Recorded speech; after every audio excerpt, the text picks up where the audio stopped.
Hot Slam Records. Down of them. Round 10 King. Yo, big up. King Tino. Shame that out and yo. Levels. Yo, Eastin Ted, me, my brothers and four. So, tiri kuda kukona namo. Bati veu kama wakani tuma. Avasikuda kona nechita chakanaka. Kana kutundi una nechitko chakalaka. Kufira pa kutanga vengene wakanaka. Bati iko swino wa wakauma. Avasitoda kuona nitori pamsoro. Vanoda kutundi una nitori ukamuyi. Tiri kumbodikitira. Kungo mukama kuseni kwenda kunozinza. Bati vamwe ndivo vanoseka. Azizvibiko hapana kanopinga. Tiri kumbodikitira. Kungo mukama kuseni kwenda kunozinza. Bati vamwe ndivo vanoseka. Azizvibiko hapana kanopinga.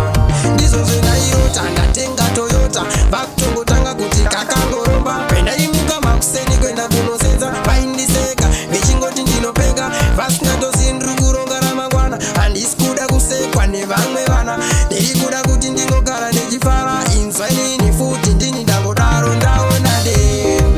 Kungomuka makuseni kwenda kunosenza. Bati vamwe ndivo vanoseka. Hanzi pana kanopinga. Tiri kumbodikitira. Kungomuka makuseni kwenda kunosenza. Bati vamwe ndivo vanoseka. Hanzi zvibiko hapana kanopinga. Chiron 10 King auya nemafaro. Manje to manje koma dzechinakidza mafadzi angu ari kundisimbisa. Hanzi Long 10 ramba wakatsikisa wedzera spice tione kunotangidza. Vanorova bia vakutongorova vanorova mogo vakutongorova vanorova kachamba katongorova. Tiri kumbodikitira kungomuka makuseni kwenda kunosenza. Bati vamwe ndivo vanoseka. Hanzi zvibiko hapana kanopinga. Tiri kumbodikitira kungomuka makuseni kwenda kunosenza. Bati vamwe ndivo vanoseka. Hanzi zvibiko hapana kanopinga.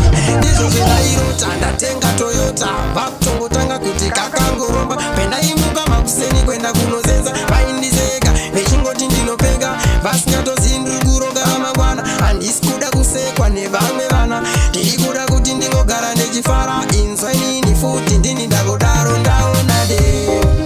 Kungomuka makuseni kwenda kunosenza. Bati vamwe ndivo vanoseka.